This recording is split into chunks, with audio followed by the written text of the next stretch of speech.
What's up, guys? Jay, MorninAfterKill, and today, well, actually tonight, but technically it's tonight going into tomorrow morning, October 23rd.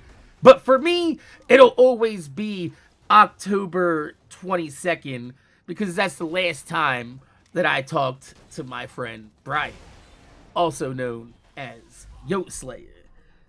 And that would mark the 10-year anniversary since he's been gone, which is incredible when you even try to think about it.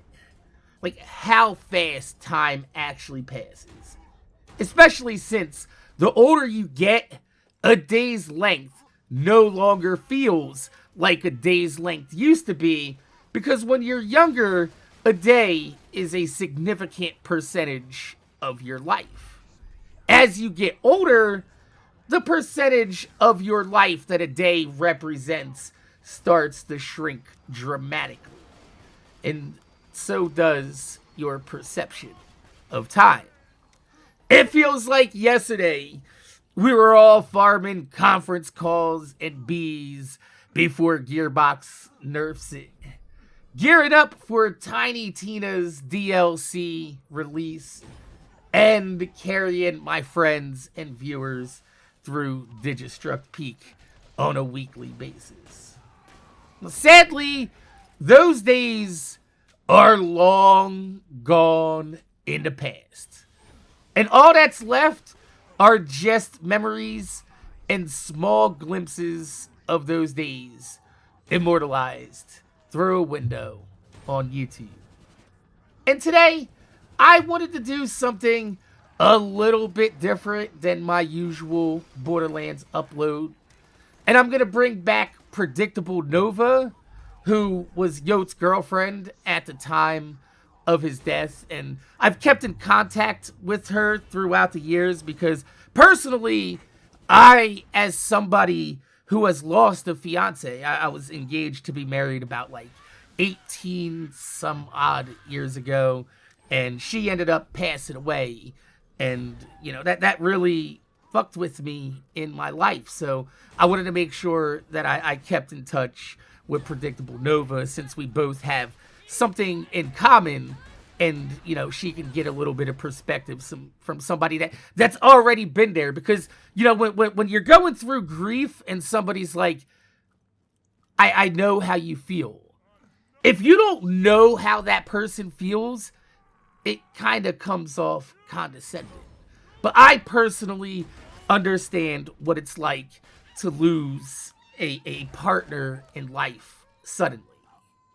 And I figured it would be nice to bring her on and talk a little bit about Brian and the circumstances that were surrounding his death, which to this day are still highly controversial within the community. However, with the community being a little bit older now, it's time that we go ahead and discuss some of the details surrounding his death and clear up some of the misconceptions in the community, while also, you know, keeping his memory alive at the same time and reminiscing about, you know, a friend that's no longer here for us. And while I'll never censor comments on my channel, I do want you guys to keep in mind that even though Yote's gone and he's not gonna see what you're writing, his family, friends, and even his kids might be searching to see if anybody's talking about their dad 10 years later. So keep that in mind and don't be a scumbag about things. But my name's Jay, MorninAfterKill. I want to thank you guys for watching, and I'm going to see y'all motherfuckers later. Years of my 20s. Are you kidding Yeah. me? You falcon? You fly planes? You hike places? And apparently you fly over the handlebars of motorcycles as well. Man, it's yeah. There's a lot that was sure that I've done, but How long when after Brian's accident did that happen for you? so for me, the motorcycle accident happened a month exactly about before Brian passed away.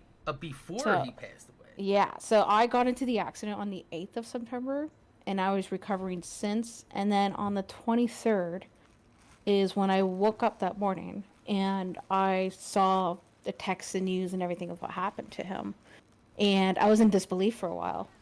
Um, it was, when it's just a lot to process in and to believe, like, Yeah, the fuck just happened. Is this a joke? yeah, you know? that's what I honestly, I know this sounds awful, but when my friend Gathalion hit me up on Skype that morning and he was like, "Yo, yo died. He got hit by a train." I Yeah. laughed. I thought It he was was a just, joke. yeah. I was like, "Oh, okay, come on. We've all seen the title screen to Borderlands Yeah. 2. You know what I But mean? like, yeah. But when I heard what he passed away of, I thought it was even more of a fucking joke, because in games like Zombies, he always makes jokes about rape trains and this and that. You gotta train him, don't get hit, and it's just like it happened to him. And I'm Yeah, just like, like that holy was like, crap. it was like 10 tons of irony Yes. just falling from the fucking sky out of nowhere. Dude, I was in so much disbelief that even though him and I were at a long distance relationship, there was times that, when I would go somewhere with family to get away from, social media and everything, because it fucking hit. Uh, there was times where I would see a man's face and it looked identical to Brian, and I kid you not, I would run up to them and ask, "Are you Brian?" Because I thought this guy was fucking pulling my leg and being like, "Yeah, I'm just gonna pretend I'm disappearing for a time being and come visit my girlfriend," sort of thing, right? Mm-hmm. But when reality had hit that he actually did pass away, and it's more so towards when the funeral happened, I couldn't make it. But when I got the confirmation about the funeral and everything, then it was just kind of like, boom, shit hit the floor. Like, he actually is dead. Yeah, Um, I've had a lot of like dreams like that over yes. the past well, it's been about 17, 18 years now since my fiance passed away. Right. And like over like not anymore, but when I first started processing her death and everything, I started having dreams that I would run into her in Mm-hmm. public and be like, "What the fuck are you doing here?" Yeah. Like what's going on? Like, I thought you were gone.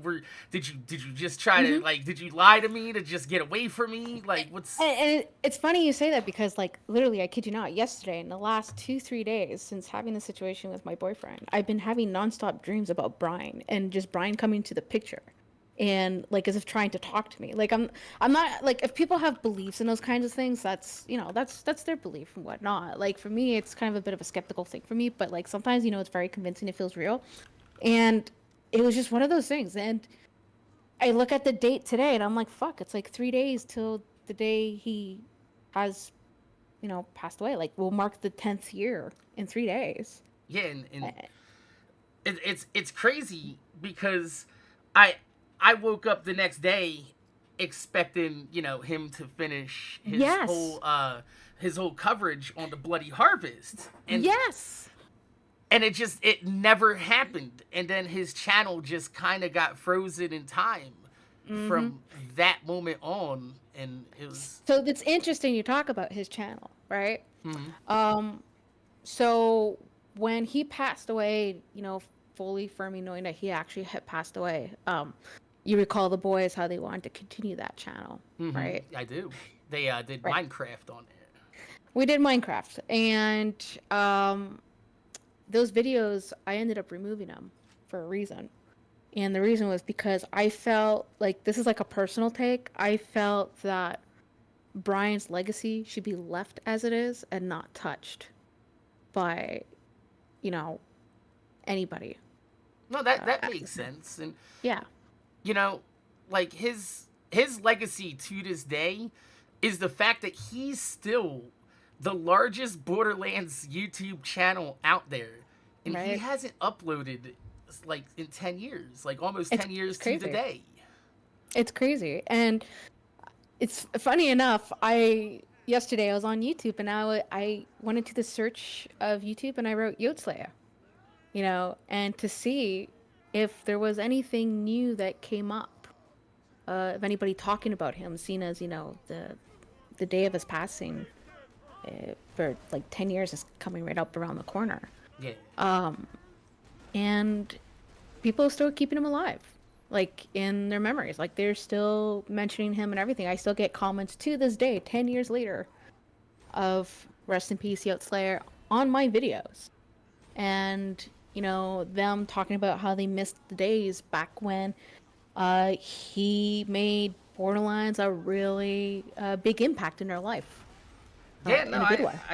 I get that all the time. I see comments of, people talking about Brian and Yo and his legendary guides and this. And even though there's still a few haters out there that are like, oh, well, he might have faked this video or that video, it's all in the past. And the fact of the matter is, no matter what controversies was going on back in the day, is Yep. he made a difference in a lot of kids' lives. He And did. they were very young kids, and that's why, we really didn't go into the details of, Yep. his death over the time, because we didn't really want to leave the younger crowd with a terrible graphic Yeah. depiction of his last final moments. Yeah.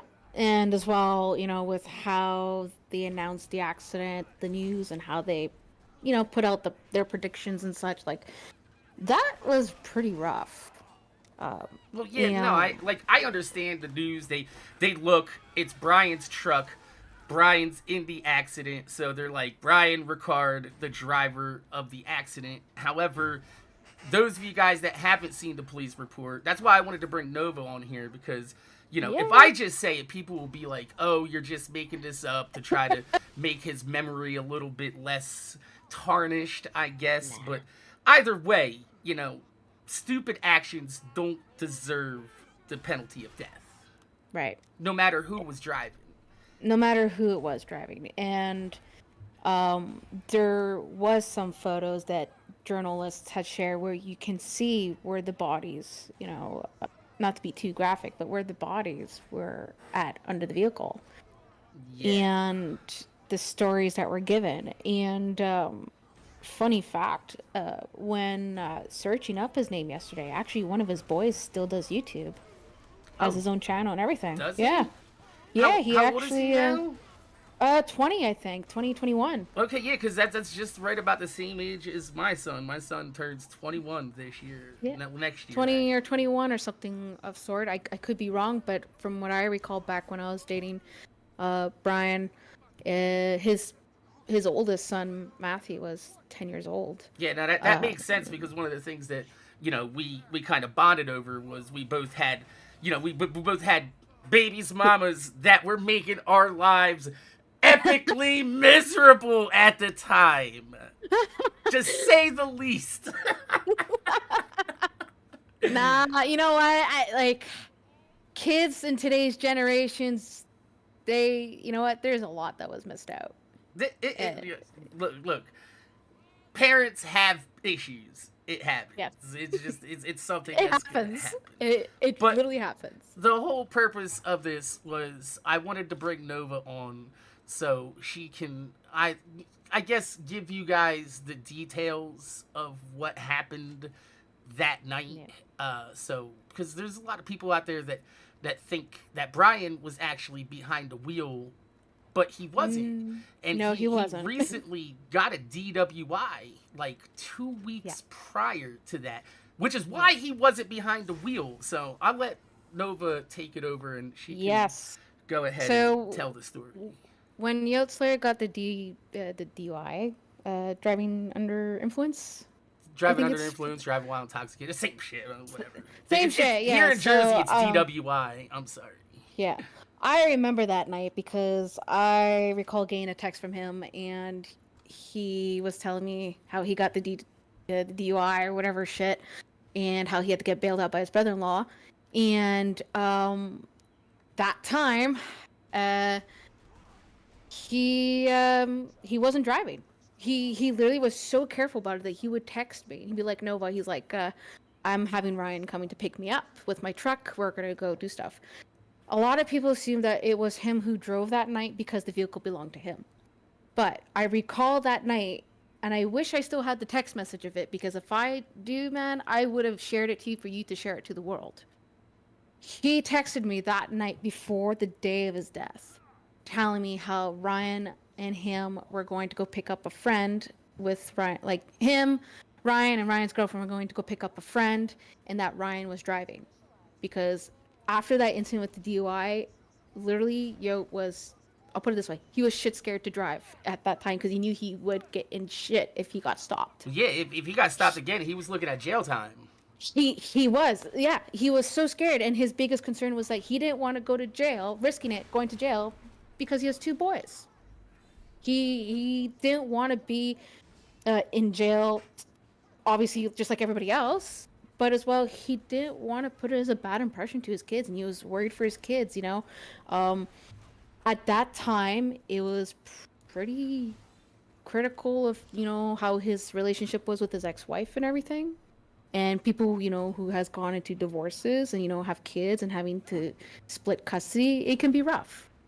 For him, his biggest concern is that if he was to go to jail, what would happen to his boys? He was the one who was mainly, you know, collecting funds for what he did as a passion for everybody who's watching the videos, to help his sons to have a good future. And he felt that if he was stuck in jail, well, his sons are screwed, you know? Yeah. But yeah, for that night, without a doubt, and I wish I could give you that evidence. Unfortunately, I don't have the text message anymore. You know, phones. I do know personally from seeing the police report that Yeah. Brian's what do you call that? Brian's family sent over after the accident, that Ryan was pinned behind the wheel of the truck. And as a mechanic, I know that if you get pinned behind the wheel in a car accident, then you are the one that was driving behind it. Exactly. Sadly, Yote's body was found outside of the truck. Yep. Which means outside that he under the wasn't body. driving at all. Yeah. His body, if I recall, was outside under the truck, dragged. Yeah, he was. From what I've read on the police report, it was pinned underneath the bed of the body, and and dragged. Not a great scene. And this is one of the reasons why, like, honestly, when your fan base is like 10 to 12 years old, I'd rather have you guys thinking he was the villain and not drunk driving for 10 years than you thinking when you're 10 years old that your favorite YouTuber spent, you know, arguably the last minutes of his life in grotesque pain. And for going back with the brother-in-law, another reason they didn't want to bring it up was because the brother-in-law was a officer at a prison. Okay.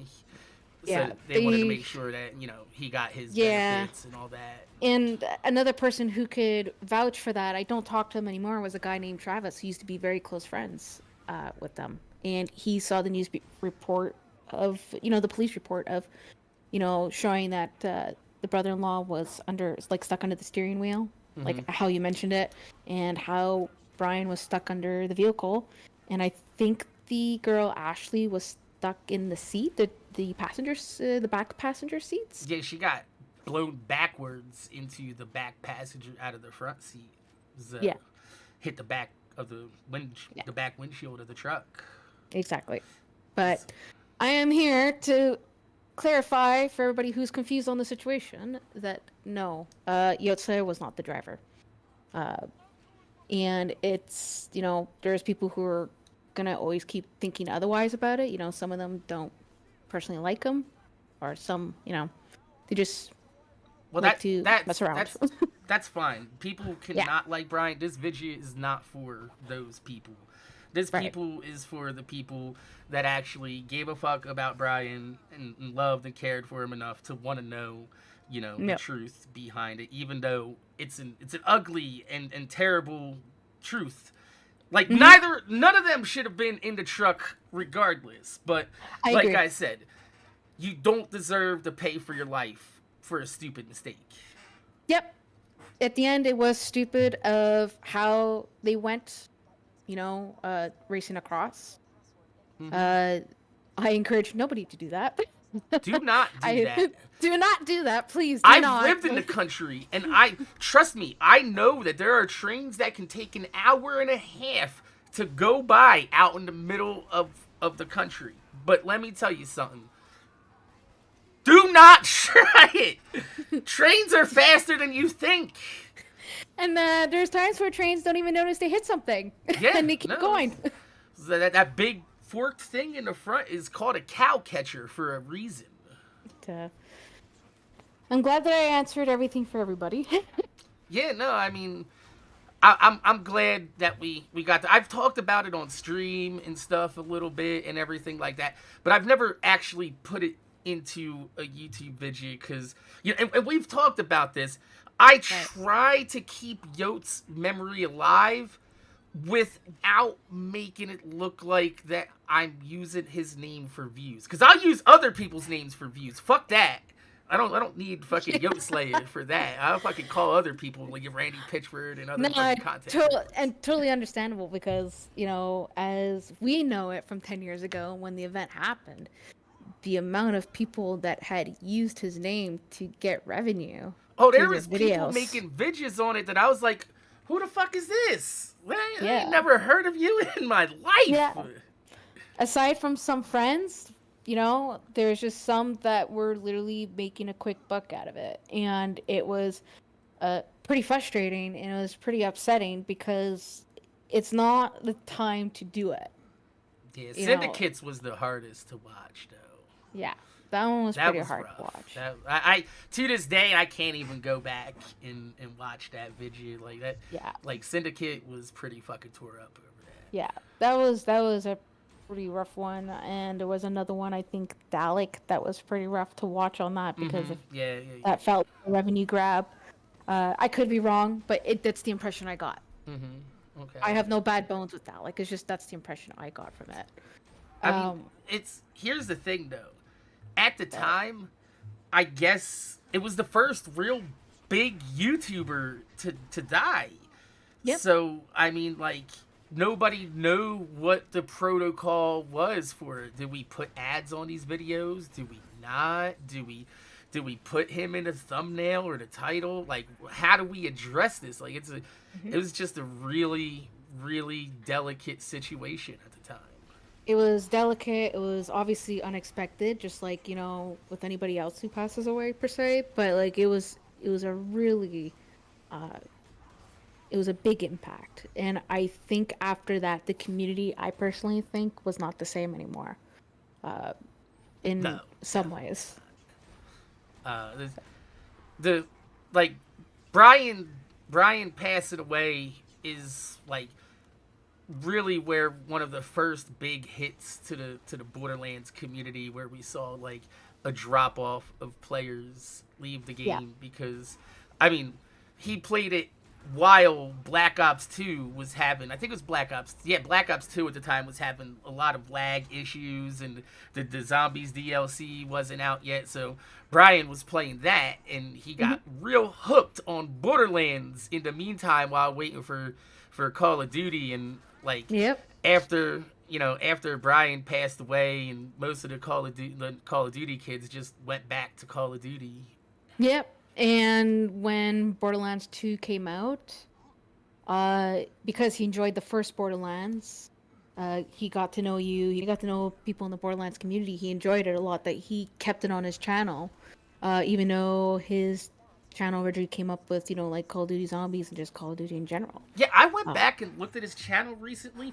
I didn't realize how little views his Borderlands videos, which got a ton of views, by the way, but how little views they got compared to his Call of Duty video. I didn't realize how big his Call of Duty videos actually really were, because all I knew him for was fucking Borderlands.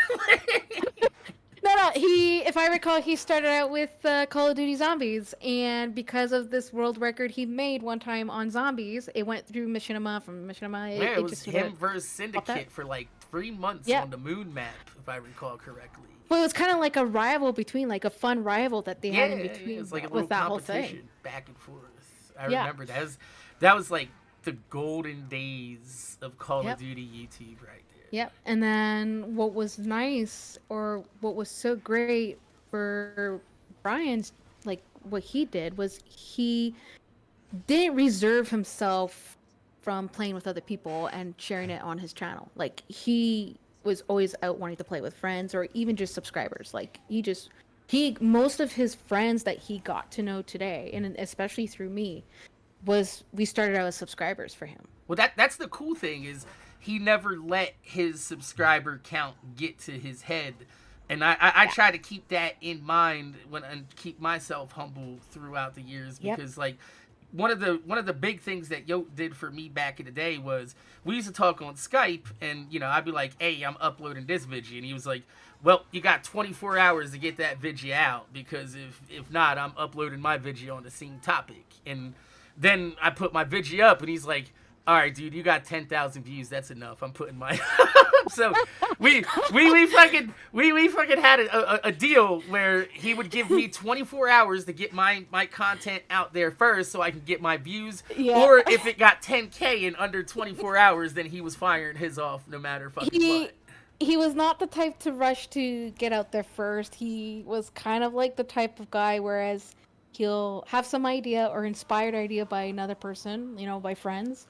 And he would give his friends the heads up and the chance to upload their parts so that he can give out the credit and everything. He's the kind of person that not wants to granted for himself for these things or credit himself for this stuff. Usually he would always talk about how, hey, it's thanks to Mac, I got this inspiration idea, it's thanks to this person and everything.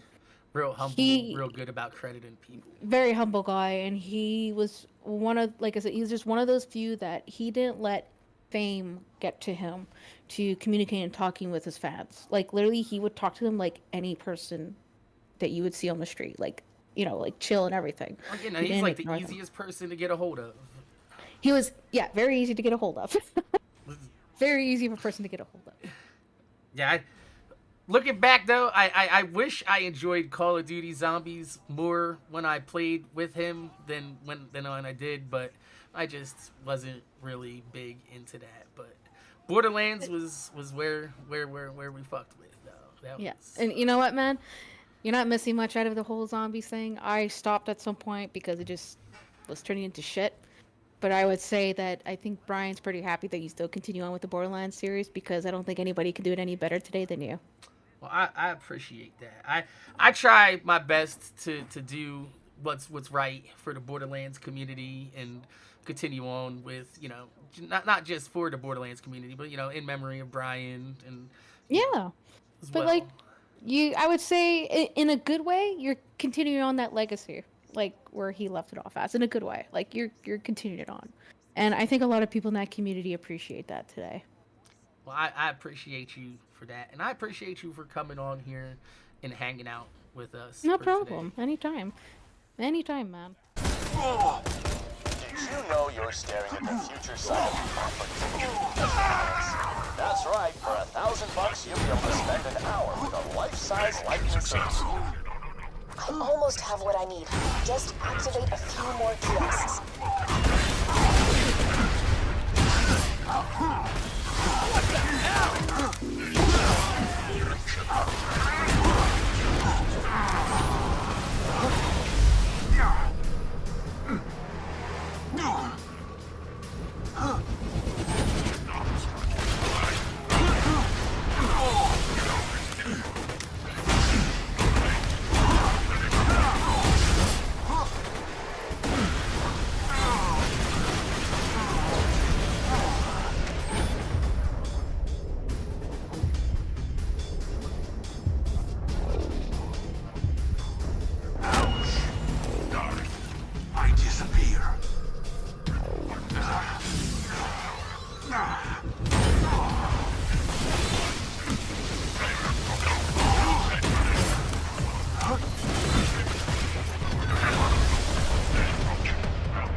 Huh.